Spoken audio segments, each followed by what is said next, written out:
I've gone Jpac so many times apologizing to people. I ask my question, who is exactly is Jpac apologizing to? And what exactly is he apologizing for? Kelonye no after him, Onwolonye na achwe. Is it just a decision no make by himself?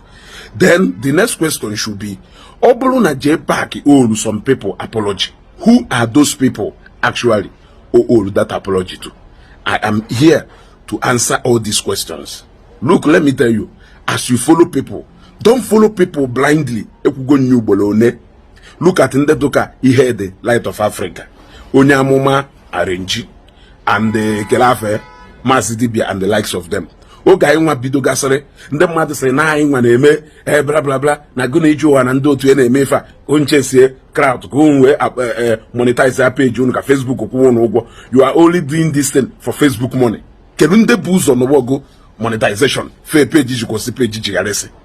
Yes, bla bla bla bla bla maazị dibia chee monetize page ozugbo bla bla bla bla bla ihe dị na onye amụma arenji anọba na ọgụ page ozugbo. Yes, because of cover akụkọ etu ha si wee chee monetize the page. So, but anyị nwa ka nọkwe anyị kwuo okwu monetization.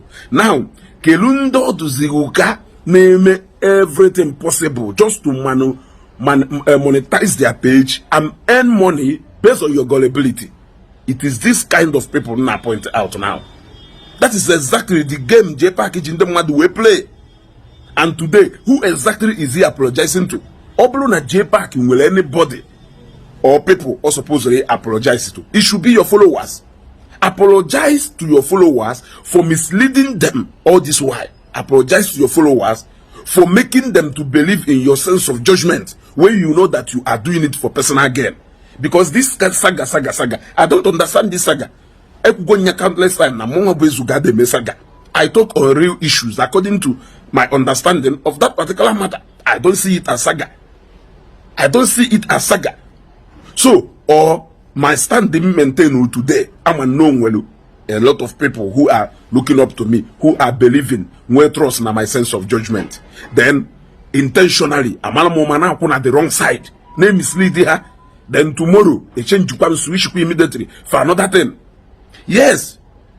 Otherwise, what do you mean by this saga? And what do you mean by all these apologies? The real people you supposedly apologize to are your followers. You should apologize to them for misleading them all these years, for making them to believe in your sense of judgment all these years, for misleading them in so many issues without knowing that no your personal interest within a push. Now, again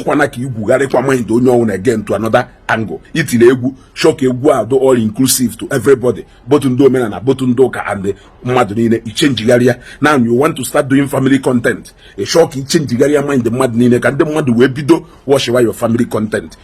At the end of the day, or some of these followers, I know say, wouldn't they suppose they take this blame? Because he have with Yoku, although I never with Yoku. It will because of Namadune something romance your ego. It just support where without knowing that no one personal interest here with what you name all those things. He is the one who is going to earn all the money. Yes, that is exactly what it is.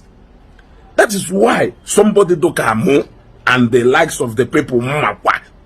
I know that whatever thing they are doing today, they are doing it out of their passion. Yes, I can say it for Ijo also.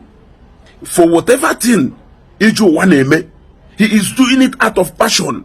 Anything he will be glad to collect it, doing that thing he loves to do. I don't need to change into something me believe. My father was a Christian. My mom was a Christian before she died. My family do deep rooted in Christianity. So why will I come out today, decide na more follow something else? Just because naturally if each is a cloud on a Facebook, mislead the way a lot of people because I want to chase crowd. If Facebook must pay me, let them pay me for doing what I believe in, what I have passion for. Let Facebook pay me for that. You see, Facebook must not pay me for doing something you like. Tomorrow, I will begin to apologize like Jpac. Now, the problem is that he is apologizing to the wrong people. He should be apologizing mostly to his followers, not these few people who feel you want to apologize up and down. The highest level of injustice, we your followers. And let me also put it to you that you have proven to your followers that you are not trustworthy. Yes, because tomorrow again, you can switch again and you will apologize again. Mama done your followers Jimakayo, we go yi. Mama done your followers Jimakayo, we unfollow. Mama done your followers Jimakayo, we koso. Mama done your followers Jimakayo, we no sogo.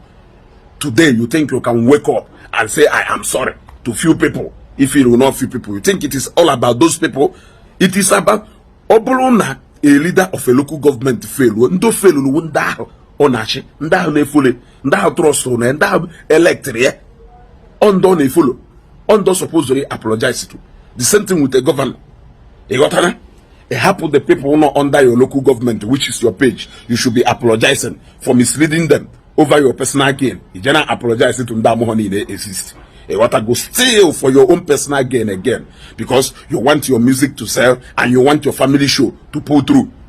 You want to go onyago look obala or by pakwana nife basalo kanka ofodu ni mo na jump kwana follow where na that sense of judgment onye kwana not that judgment overnight nke no na ekusinsi every day ka Jpac na switch every year Jpac is switch Jpac fuego na elorel audition nda Abuja gbaje elorel ofuego na Abuja audition nda Abuja gbachiga to Lagos I mean audition nda elorel gbaje Abuja ofuego na Lagos audition nda Abuja gbata Lagos. This is what he has been doing all along and onu na-eso na amị nda ka agwọ owolono na akpala ego owolono na akpala ego ebe ono of na gold mine ole unu jekwa ebe ahụ bụ kpọrọkwa unu kpochigatakwa na azụ.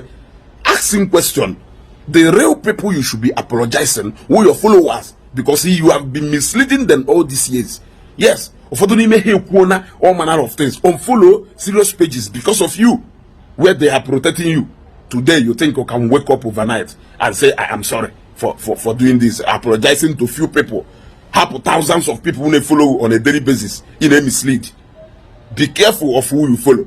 Man, they name all these things for passion, for money, and then they name for passion and protect. If I believe you, those people are they supposedly they follow because when they talk out of passion. I'm a boko ye can they are corner Arabia corner. You got a name and do to Matthias Yechwana. Na Jpac na ekwiri ha mana unu ya emechakwa wugaria iyi niile ahụ unu go Jpac unu na defend zeketa unu ya emechakwa to unu galikwa gowakwa yi ya again until the day you decide to stick this your head to where you since the day you actually if do difference between emotion, passion and business and the mmadụ na-eme online mana ime he ya da agbagari echi niile nchenjigharịkwa sekwa no ka unka epotakwa ebiasi ezugo is untouchable ezugo is this but I don't need those such things. I don't need such things. I gotta go need ronya.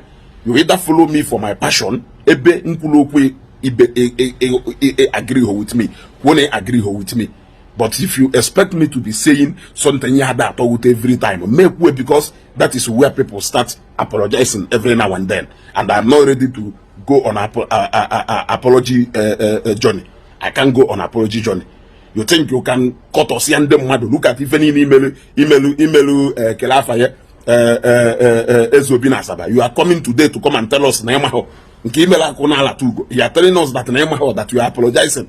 And so many other people, Jpac, email step go on their toes. May even in email, you are coming out today. That is how somebody who led the campaign against Mbaka came out and started apologizing anyhow. These are men who cannot stand and defend their words.